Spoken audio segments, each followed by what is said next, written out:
ওগুলার আমদানি নাই না।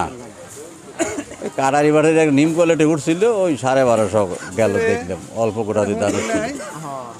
আচ্ছা, এই যে হীরা জাগরণ, হ্যাঁ, হীরা জাগরণ এইগুলো আপনার উপর বাজার গেছে হইলে আপনার 950 থেকে 980।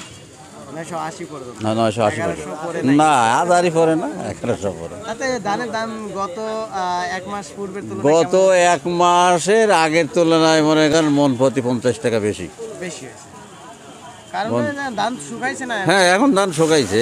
আচ্ছা, তো আগামীর অবস্থা কেমন বুঝেন? আগামীর অবস্থা মনে করেন খুব একটা ভালো বোঝা যাচ্ছে না, তাই আহামরি কিছু হওয়ার সম্ভাবনা নাই।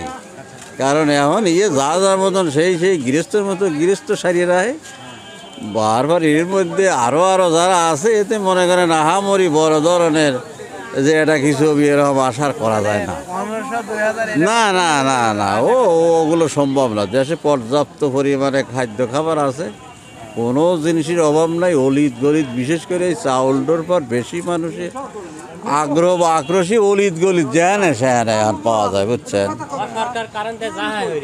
এই হলো অবস্থা। মানে আগামীর অবস্থা খুব একটা না, আগামীর অবস্থা মনে করেন এখন মনে করেন যে এই যে এখন প্রায় 1200 দর করলো। এখন এই 1200 দর মানেই আপনার ওই সময় যে 1000 যে বাজার গেছে, ওই তাহলে গেলে ঘুরিয়ে ফিরে ওই 1050টাই পড়ল।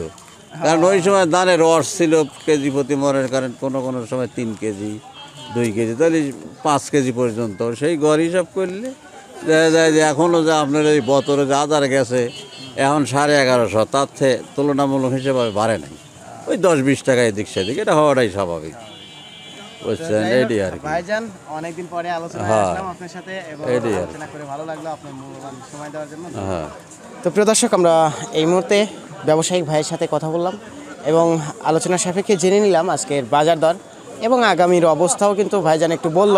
তো সব মিলিয়ে আজকের ভিডিওটা বেশি লং করব না, তো ভিডিওটা এই পর্যন্তই। আল্লাহ হাফেজ।